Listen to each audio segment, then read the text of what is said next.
নমস্কার, জয় হিন্দ, জয় ভারত, জয় শ্রীকৃষ্ণ।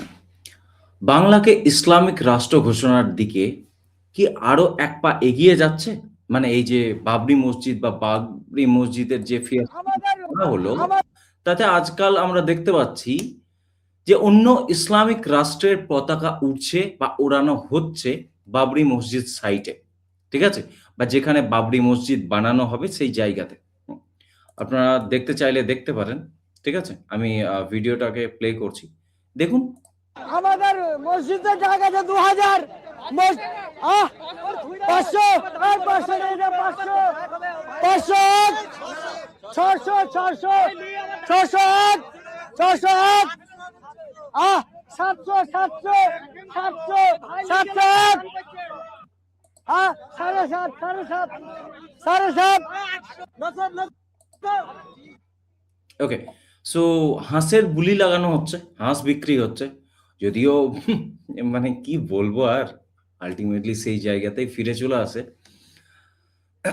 হাঁস, হাঁস বিক্রি, গরুর পাইকারি এই সমস্ত জিনিস বের করা মুশকিল আছে। যাই হোক, তো আল্টিমেটলি এর পিছনে যেটা দেখতে পাচ্ছেন, এই যে পতাকা উড়ছে, এটা কোনো মানে ভারতীয় কোনো পতাকা নয় বা এখানে ধরুন নবীজির উদ্দেশ্যের কোনো পতাকা নয়। এটা হচ্ছে একটা ইসলামিক রাষ্ট্রের পতাকা। কোন দেশের পতাকা? কোন ইসলামিক রাষ্ট্রের পতাকা? এটা হচ্ছে সৌদি আরাবিয়ার পতাকা। দেখতে পাচ্ছেন? এটা হচ্ছে সৌদি আরাবিয়ার অফিসিয়াল ফ্ল্যাগ এবং এটাই আমরা পিছনে ওরা দেখতে পাচ্ছি। বুঝতে পারছেন? ১ম কথা হচ্ছে বাবরি মসজিদ একটা বিতর্কিত বিষয়। ভারতে অলরেডি বহু রক্তক্ষরণ হয়েছে এই জিনিসটাকে নিয়ে। ১৯৯২ সাল বা তারও পরবর্তী সময়ে প্রচুর পরিমাণে এই নিয়ে আন্দোলন চলেছে। অনেক দাঙ্গার শিকার হতে হয়েছে মানে ওই বাবরি ভাঙার পরবর্তীকালে। এবং সেই একটা বিতর্কিত ইস্যু নিয়ে এখানে অনেক বিভিন্ন রকমের বিভিন্ন নাম দিয়ে মসজিদ বানানো যেত। এমনিতেও আমাদের মানে রাজ্যে বা দেশে মসজিদের কোনো অভাব নেই।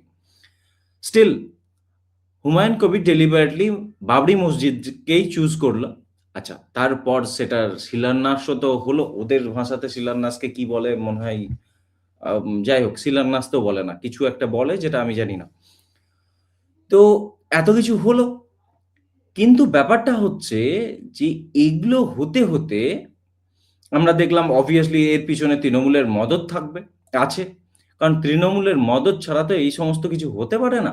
আমরা দেখতে পাচ্ছি যে তৃণমূলের আ আমাদের দুবরাজপুরের লোবা পঞ্চায়েতের প্রভাবশালী নেতা তেজামুল মণ্ডল তার স্ত্রীকে নিয়ে মাথায় আ ইট বয়ে নিয়ে যাচ্ছে বাবরি মসজিদের উদ্দেশ্যে বা বাবরি মসজিদ বানানোর উদ্দেশ্যে সেটা আমরা দেখতে পাচ্ছি। আ বিগত কয়েকদিন ধরে আমি দেখতে পাচ্ছিলাম যে সোশ্যাল মিডিয়া আমাদের Facebook এ বিভিন্ন এরকম রিলস পোস্ট হচ্ছে যে গাড়ি, গাড়ি ইট, পাথর, বালি সমস্ত বীরভূম ছাড়াও বিভিন্ন জায়গা যেগুলো আ আমাদের মুর্শিদাবাদের সংলগ্ন যে সমস্ত জেলাগুলো আছে সেই সমস্ত জেলাগুলো থেকে প্রচুর পরিমাণে এরকম মেটেরিয়ালস আসছিল। আচ্ছা ভালো কথা, কোনো অসুবিধা নাই। কিন্তু ব্যাপারটা হচ্ছে যে অন্য দেশের পতাকা কেন উড়বে? হুমায়ুন কবির অলরেডি বলেছেন যে আ ওই NH-12 এর কথা, ঘেরাও করার কথা। মানে তখন এই শিলান্যাসের ব্যাপার-স্যাপারটা হয়নি। আপনারা জানেন যে NH-12 এর উপরে এখানে বেলডাঙাতে এই বাবরি মসজিদের শিলান্যাস হয়েছে। হুম? NH-12 এটা হচ্ছে NH-12 জাতীয় সড়ক। হুম? তো এর উপরে হয়েছে এবং এটা এতটাই ইম্পোর্টেন্ট এরিয়া, দেখুন এটা হচ্ছে বাংলাদেশ বর্ডার। ঠিক আছে? দেখতে পাচ্ছেন? খুব সম্ভবত ৩০ কিলোমিটার দূরে হচ্ছে বাংলাদেশ বর্ডার। আমি দেখিয়ে দিচ্ছি। আমি এখান থেকে মেজার ডিসট্যান্স করে যদি আমি এখানে মাপি, তাহলে দেখুন আ ৩৪ কিলোমিটার মতো ডিসট্যান্স হচ্ছে। মানে বাবরি মসজিদ এলাকা যেখানে ওই ন্যাশনাল হাইওয়ে 12 এর উপরে বাবরি মসজিদ হচ্ছে, সেখান থেকে এর দূরত্ব ৩৪ কিলোমিটার, 34 কিলোমিটারস। ওকে? তো এত সেনসিটিভ একটা এরিয়া, বর্ডার এরিয়া। যদিও এই এরিয়া বর্ডারের থেকে ৫০ কিলোমিটারের মধ্যে পড়ছে, সো বিএসএফ এর আন্ডারে আসছে। বাট স্টিল এরকম এতটা বিতর্কিত বিষয় এই জায়গাতে করা মানে ডেলিবারেটলি এখানে একটা হিন্দু মুসলিম রায়টের পরিস্থিতি তো অলরেডি তৈরি হয়ে থাকে আমাদের বেলডাঙাতে অলরেডি হয়েছে। এর আগের বছর ২০২৪ সালের ওই ইয়ের মাসে, কার্তিক মাসে, কার্তিক পুজোর সময় অলরেডি দাঙ্গা হয়েছে। মানুষ মারা গেছে। তারপরেও ওই জায়গাটাকে ডেলিবারেটলি চুজ করা হয়েছে। বর্ডারের লাগোয়া এলাকা এবং ন্যাশনাল হাইওয়ে 12 এর উপরের এলাকা। যেখানে আপনারা জানেন যে ন্যাশনাল হাইওয়ে 12 দক্ষিণবঙ্গের সঙ্গে উত্তরবঙ্গকে চুজ করেছে। এবং হুমায়ুন কবির অলরেডি বলেছে যে ওর নেতৃত্বে মুসলমানরা আসবে এবং ন্যাশনাল হাইওয়ে দখল করবে, সেটা বলেছিল। মানে কবে? যখন ওই বাবরি মসজিদ মানে শিলান্যাস হয় তার আগে কিন্তু বলেছিল। কিন্তু যখন এই জিনিসগুলো ওপেনলি হচ্ছে এখানে অন্য ইসলামিক দেশের, মানে আপনি হতে পারে সৌদি আরেবিয়ার হোক, আইসিসের পতাকা হোক, ব্ল্যাক আইসিসের পতাকা হোক বা আফগানিস্তানের পতাকা হোক, এগুলো হোস্টিং করা, ওপেনলি হোস্টিং করা অ্যাকচুয়ালি বিএনএস 152 মানে ভারতীয় ন্যায় সংহিতার 152 acts এন্ডেঞ্জারিং সভরেনিটি, unity and integrity of ইন্ডিয়ার আন্ডারে পড়ে। মানে এটা পানিশেবল অফেন্স। এর আগে এটা ছিল আইপিসি সেকশন 124 এর আন্ডারে ছিল। বাট এখন বিএনএস হয়ে যাওয়ার পর, ভারতীয় ন্যায় সংহিতা হয়ে যাওয়ার পর আমরা দেখতে পাচ্ছি এই অ্যাক্টটা লাগু হচ্ছে এখানে। অ্যাক্টস 152 বিএনএস লাগু হচ্ছে, যেখানে আমরা দেখতে পাচ্ছি ভারতের সভরেনিটি, ইউনিটি, ইন্টিগ্রিটির উপরে সওয়ালিয়া নিশান বা প্রশ্নচিহ্ন বা তাকে এন্ডেঞ্জার করার কোনো রকম প্রচেষ্টা হলে সেই জিনিসটা হবে।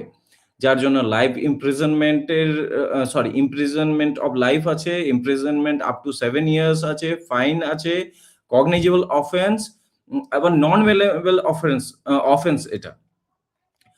তো এরকম জিনিসপত্র কিন্তু এই জায়গাতে চলছে, ওপেনলি চলছে। দেখতে পাচ্ছি যে এখানে হাঁস নিয়ে তার নিলামি হচ্ছে, কিন্তু তার পিছনে ইসলামিক পতাকা উঠছে। সো তাহলে কি?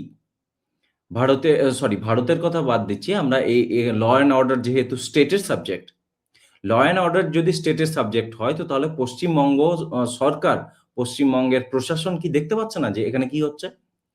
মুর্শিদাবাদের মতো একটা স্টেট যেখানে 70% মুসলিম পপুলেশন, যেখানে মানে আয়ে দিন এরকম দাঙ্গা লেগে থাকে। আপনারা জানেন লেটেস্ট ধুলিয়ানে কি হলো ওই ওয়াকফের প্রোটেস্টের নাম করে। তারপরেও এরকম একটা বর্ডার স্টেট, এরকম মুসলিম অধ্যুষিত এলাকা, তারপর যেখানে হিন্দু মুসলিম দাঙ্গার একটা বিরাট বড় ইতিহাস আছে, তারপরে এখানে এরকম ভাবে ইসলামিক ফ্ল্যাগ উড়ছে। সেটা কি দেখতে পাচ্ছেন না? নাকি মমতা ব্যানার্জি সরকার এটা ডেলিবারেটলি এই জিনিসটাকে দেখেও আনদেখা করছে? মানে এখানে যেহেতু ভাইজানদের ব্যাপার, সেহেতু যাই করবে করুক, কোন রকম সমস্যা নেই। এগুলো কি সেই আন্ডারে পড়ছে? মানে হবে না। এরকম ওপেনলি তাহলে কালকে কেউ আফগানিস্তানের ফ্ল্যাগ ওড়াবে?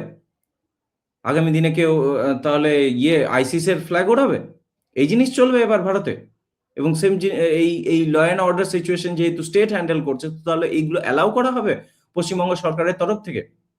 আমরা দেখব যে বাবরি মসজিদের নাম করে ওখানে ওই ন্যাশনাল হাইওয়ে 12 এর উপরে, যেটা একটা ক্রিটিক্যাল ইনফ্রাস্ট্রাকচার, ক্রিটিক্যাল ইনফ্রাস্ট্রাকচার তো বোঝেন নিশ্চয়। তো ক্রিটিক্যাল ইনফ্রাস্ট্রাকচারকে এন্ডেঞ্জার করার মতো পরিস্থিতি তৈরি হচ্ছে, যেখানে এরকম ফ্ল্যাগ হোস্টিং হচ্ছে। তো তার উপরে কোনো স্টেপ কেন নিচ্ছে না রাজ্য সরকার? এটা আমাদের সবথেকে বড় প্রশ্ন থাকবে।